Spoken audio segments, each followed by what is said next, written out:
Hey everyone, Christopher Smith, Superintendent of Cherry Creek Schools. It's our 75th birthday and we're doing things a little bit different. We're going to meet with some previous leadership, people who've had a positive, huge impact on the Cherry Creek School District over time.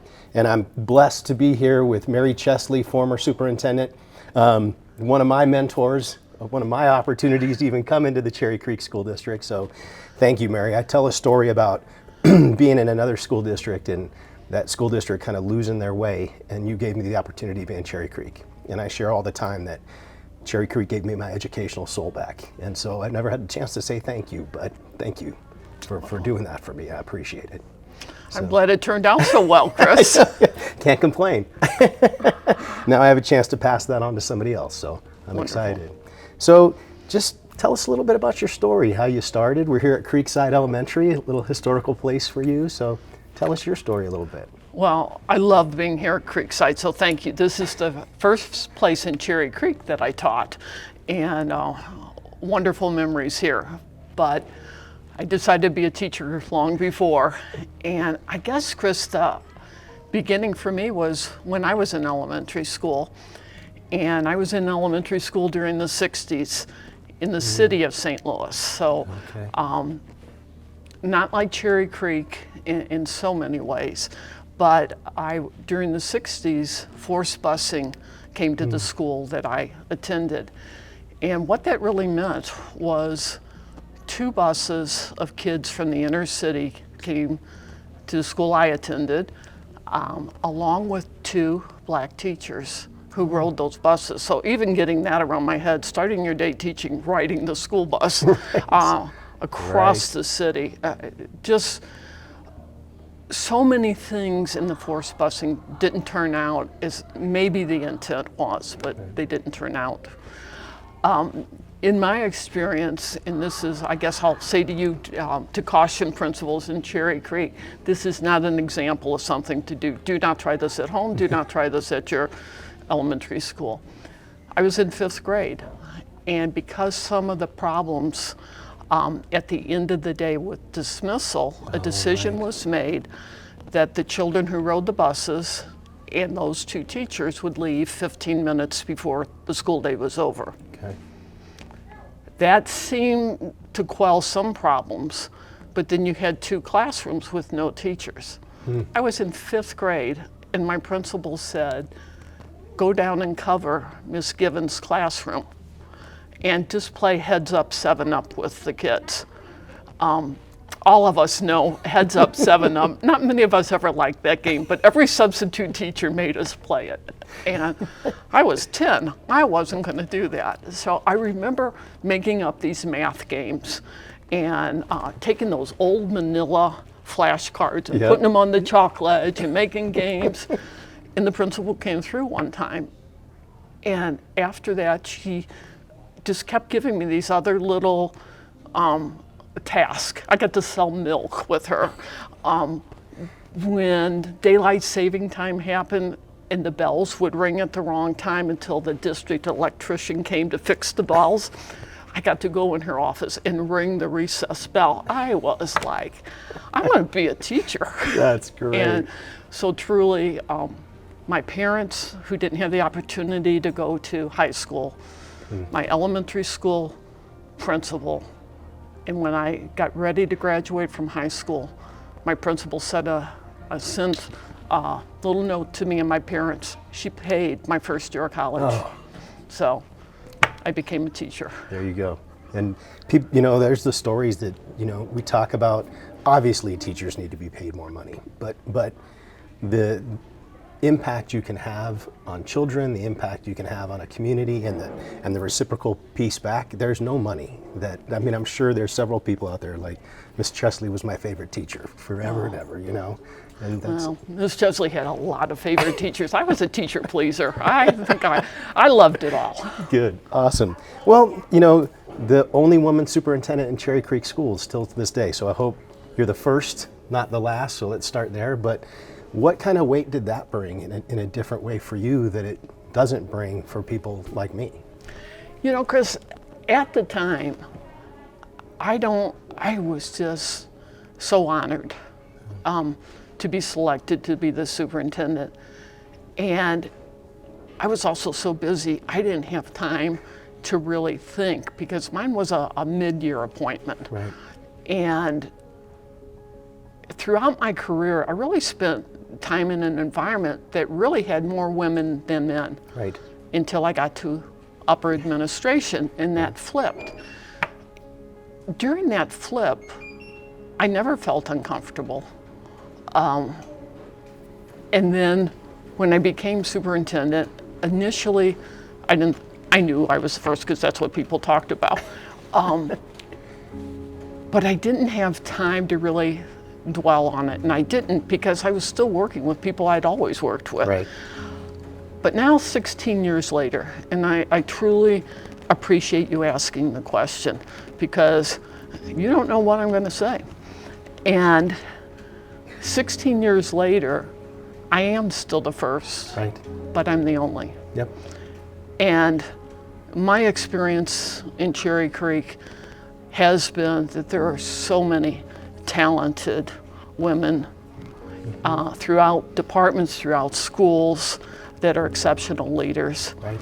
So I will always be honored that I got to be a superintendent in Cherry Creek. I'm going to be thrilled Right. and honored when I'm the first, but not the only. Absolutely, I agree with you 100%. You know, and we talk about that on district leadership team, and we talk about it through our hiring practices to make sure that we're balanced. I mean, you have to, and our young women need to see strong women leaders so that they know they have the ability to do that. So I appreciate the answer. You know, hopefully when I step away from this role sometime, we can figure that out. So I appreciate it. So you had two sayings, you know, that I remember. So I would just like to, you know, talk to you a little bit about that. One is, how can this go wrong? And in this seat, that's something that goes through my head all the time. But the other one is finding joy in your job. So making sure that we make good decisions, but we also still enjoy ourselves. So how did you live by those two kind of comments throughout your time? First one was easy. I didn't do that a couple of times.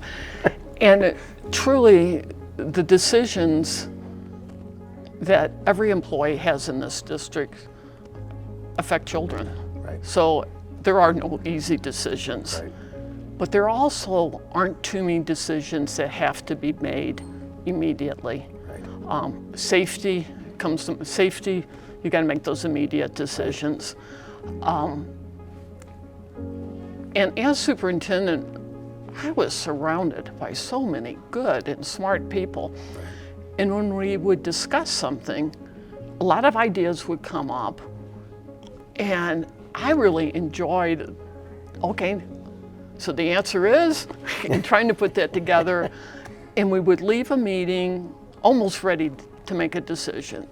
And I learned, just let's sleep on it. Right. Think tonight, how could this go badly? And let me know tomorrow. Yeah. Oh my gosh. Tomorrow, we all had ideas of how that could go badly. So it really was having informed decision. It caused us to be better at being informed in our decisions. Right. Did the people around the table represent our school district, all our employees, all our kids, all our families, all our neighbors who don't even come in our schools? Right. And I hope it made us a little bit better on that. Joy in the job actually was born here at Creekside. Awesome. And I dislike word games. And I loved the word joy.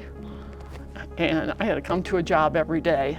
So I just stuck that Y in there and put joy inside the job.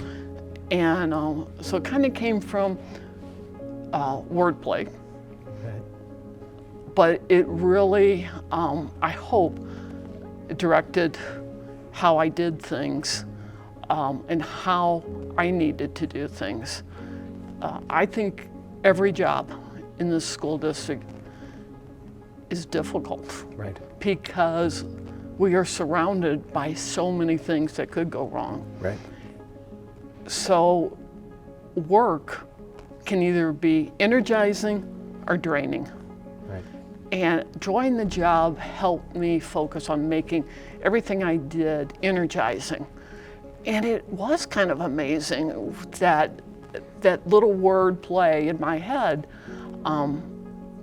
told me, energize. And then it also told me, if you're getting drained, Right. it's time. Right.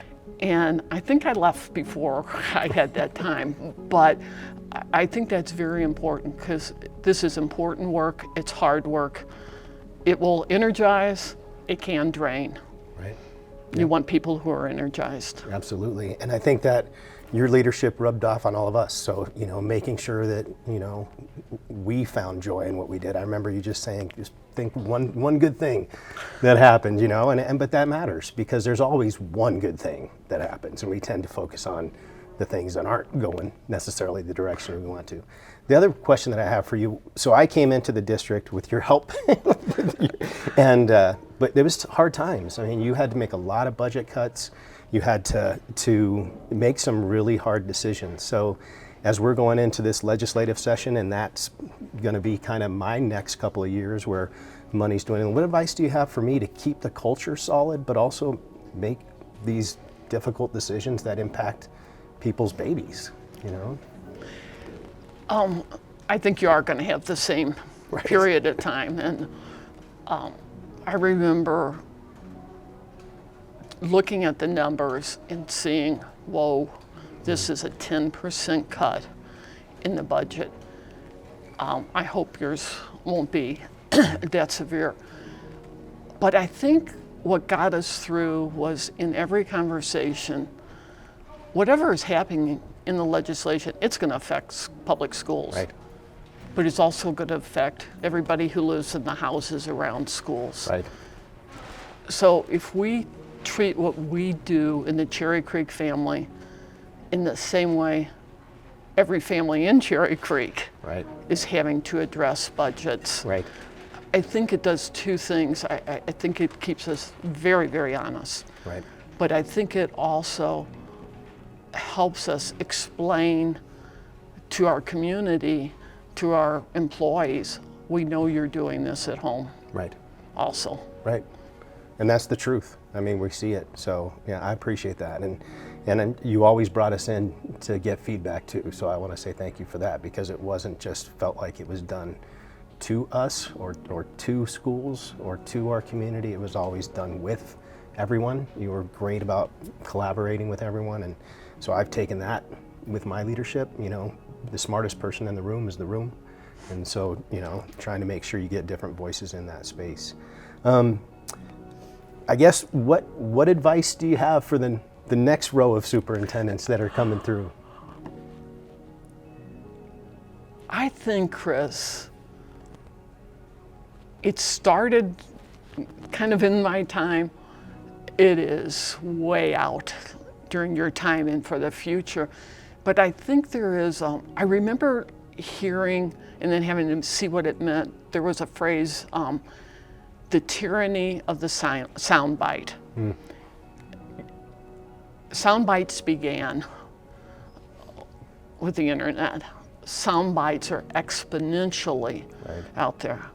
The work of the Cherry Creek School District Cherry Creek should never succumb to a sound bite. Right. The work is too important. The children, the employees, the families, they're too important to be reduced to a sound bite. Right. Public education deserves smart conversation. And I guess the soundbite that lives during my time was, well, they're just teaching to the test. Right. And it's still going on. Yep. But my response is the same as it was 16 years ago. Why would we test kids on things we haven't taught them? Right. And Cherry Creek teaches to the standards. Right. The standards have been approved. Cherry Creek teachers were so involved in the development of standards. And yes, we are teaching to the test because that's the curriculum. Right. And you should come after us if we didn't teach children what we tested them on. Right. Yeah, absolutely. I agree. And to your point, there are so many sound bites. And so as our leadership team, that's a lot of noise. And the right thing is the right thing. And so let the noise go away, because it'll be another noise down the way. But make the right thing the right thing. And I think you always modeled that, Mary. You were always such an amazing leader, and I just appreciate you. So, you know, what in your words is the legacy of Cherry Creek? I think I've always thought that the best hope for our country is public education, and we are so lucky in this country to have public schools, private schools, but through all my time as an educator, I did think public schools are the best hope for this country. I think the legacy of Cherry Creek is being the best example of the best hope. Yeah, I appreciate that, and you're right. You know, and right now public education is under attack, and I share with people all the time, no matter what position you hold, there is a teacher who got you there. You know, there's a teacher who got you there. And I have one more question. Okay. So in my interview, you asked me a question. I remember. And I've been in this district for almost 20 years, and I still have times where I blew that question. The job, how much percentage of it is the human side of the job, and then how much is the technical side? So what's the answer to the question? Okay. There is no wrong answer. It's important when hiring to see where people are. And I guess my experience in administration was we fell into two categories for a very long time: high relationship people or high task people. Right. Well, then the time came, you couldn't be either or. So it was, we all want to work with people and for people Right. who we can have a good relationship with. It is called work. So that's where the task part Right. comes in. Right. So it was really finding people who are comfortable and have both of those components or want to learn. Right. We are naturally probably one way or the other. Right. I remember one person gave me the answer 53-47%. I thought, no, you're high task. Even to get, it didn't end in a zero, you're high task.